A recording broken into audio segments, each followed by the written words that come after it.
Hello, everyone. This is Deborah Richardson, and today I am putting the AP in Happy where accounts payable teams are empowered to protect the vendor master file from fraud.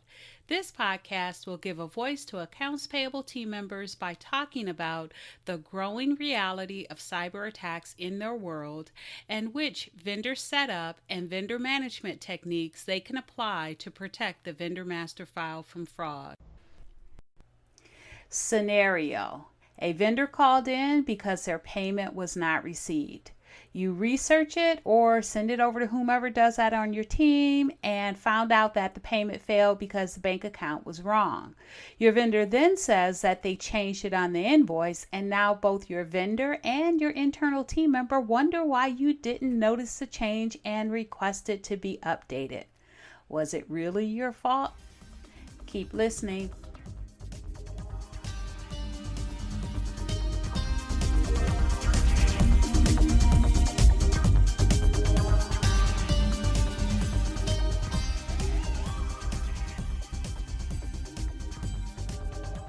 Welcome to episode 126. Should you change your vendor's banking based on an invoice? So I get this question quite often, and when I do get it, it is typically from someone in the accounts payable team that really processes invoices, and they, you know how it is when you process invoices, especially if you're doing them manually. You got a quota you got to keep up with, so you just put your headphones on and you look at your two screens and you process your invoices and keep going. And it can still happen though, even if you have a invoicing system and now you've got to handle approvals and or exceptions, and so you do handle those invoices, and so that can be a question of, well, why did you not notice the change on the vendor's invoice? Keeping in mind, especially if you do not send a vendor, when you set vendors up, if your vendor team does not send welcome letters that tells them how to do business with accounts payable, meaning how they should submit any changes. So if that wasn't sent, or if it was sent and they didn't read it, which we know that happens too, you can get vendors that think that because they send their banking information on the invoice that a change should be identified. And I do understand that not all vendors have their banking information on their invoice. I know it's more commonplace for international, but I do know there are some US vendors that will have banking on their invoicing, and those are typically those deposit only accounts, so they don't have to worry about money being taken out, so they include it on the invoice. But even if we are just talking from an international focus, the international unsuccessful payments can be more expensive to process the returns, and also as far as fees go as well. So it's still a valid question. And again, I am talking from the vantage point of those folks that ask me, who are, busy, overworked folks that are frustrated with that expectation to catch a vendor's banking change. All right, so my response is always, adding vendor banking to the vendor master file for accounts payable or AP payments from an invoice, it's really not a compliance issue at all, because I do get asked that. I don't think that there is, because there is no regulatory fines or assessments associated with the activity. However, there are at least three issues that I see, and it can be more than three, but there are at least three issues that I see with that scenario. And the first one is to the ability to identify a change in banking. So unless you have an AP automation platform that detects bank changes as invoices are submitted, and some platforms do have that feature, then relying on the invoicing tool or the user when receiving an invoice manually to detect a change in banking just may result in that mischanged and not being updated prior to the next payment. And this can be more than, yes, the vendor is not getting paid. Yes, the vendor is going to have some activity because they're going to be contacting the AP help desk to figure out what the issue is. But also, what will most likely happen, depending on how often it has happened or how long it's been, is the vendor's bank will make the change. If the vendor has the same bank, they may make the change and then send that notice of change. So you'll get that notice of change from your bank. And if your team members don't process that notice of change in a timely fashion, let's say if more payments go out, then you can be liable for NACHA violations. So it's, yes, the vendor not getting paid is big, but also you can get some NACHA violations from not making those changes in a timely fashion. So you want to be able to have a process to identify that change in banking that is better than relying on an e-invoicing tool or a user manually processing them. Now, the second issue I see is fraudulent invoices, especially if invoices are received by mail. They can be intercepted by cyber criminals to change the banking information. Now, this method ensures that there are no changes to the invoice format or numbering scheme, making the banking information appear legitimate. And just by the nature of the question that I'm asking, the banking information will change. So the banking information changes, but is that a fraudulent invoice? Has that invoice been intercepted? So that's the second one. And then the last one, the third one, is authentication and confirmation. The vendor will still need to be contacted anyway to either or both, one, confirm the change, or two, provide authentication to ensure it is the vendor requesting the change.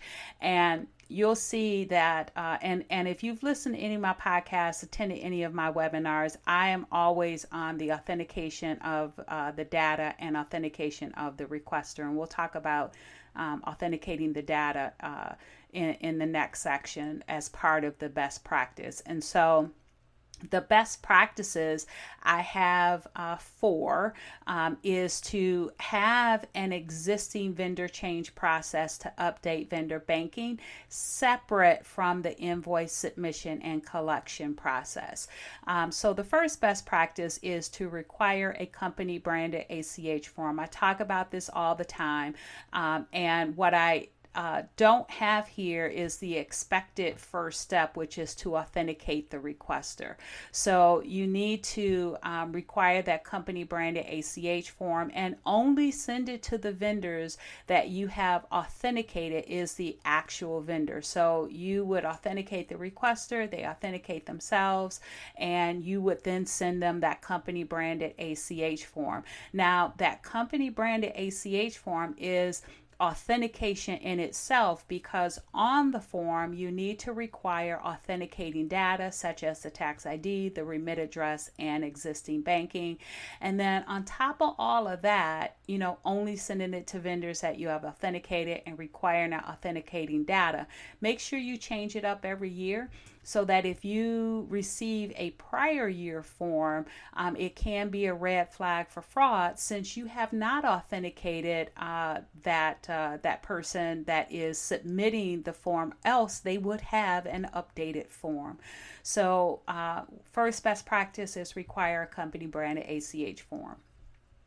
The second best practice is to validate the banking information. So you do want to validate bank branch information, including the routing number, the SWIFT code, BIC code, and IBAN, to increase potential for successful payments, reduce the notice of changes, and avoid potential NACHA fines. But another thing you want to look for is you want to validate that too, because if you have a vendor whose bank is in a different country country than where the vendor's is remit address or physical address is located, then that can be a red flag for fraud. So you definitely want to verify the bank branch information so you can one, get those successful payments, but then also to avoid fraud by verifying the vendor country and the bank country.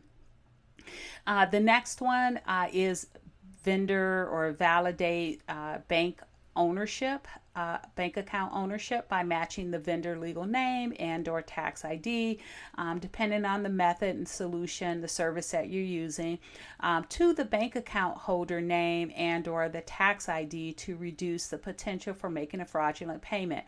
Now, I won't go over them here, but I do have a blog and a podcast. It's episode 103 on free and paid resources to validate vendor banking details.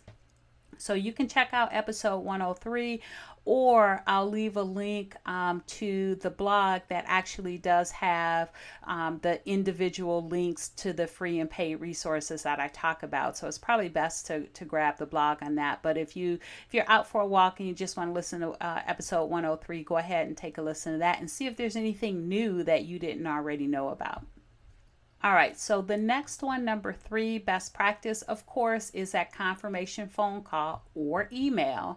And if you have not authenticated the requester and have not authenticating the data, I do recommend you do a confirmation phone call or an email. And I know that is the best practice. Everyone says you should do that. That's all the advice. I do know that the reality is in when you're trying to do this within your team, it can be time consuming. That process can be split across departments. I just did a podcast episode on that. It was the last one, I believe, episode 125, on splitting those tasks and what you need to look for. And I do advocate, if possible, seeing if you can eliminate that confirmation phone call.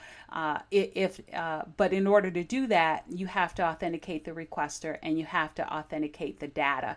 And I do have an on-demand webinar. It's called Best Practices for Collecting and Validating Vendor Banking Details you receive via email. And so I'll put a link to that in the blog post that I will link in the show notes. So you can take a look at that and see if it's something that you can implement across your company, especially if you're having a hard time contacting the vendors and it's just a lot of manual work to get those confirmations done.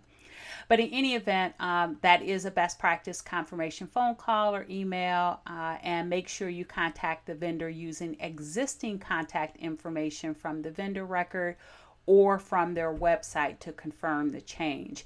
Now, the fourth one is, of course, to notify the vendor. So I say this a lot too, just like your bank, Amazon, Netflix, Hulu, anyone that you have a profile or an account with, and if you change any of that information on your account changes, they will send you a notification. You need to do the same thing with your vendor. So send the vendor an email or a letter. If there is no email on file, notifying them that their information has changed.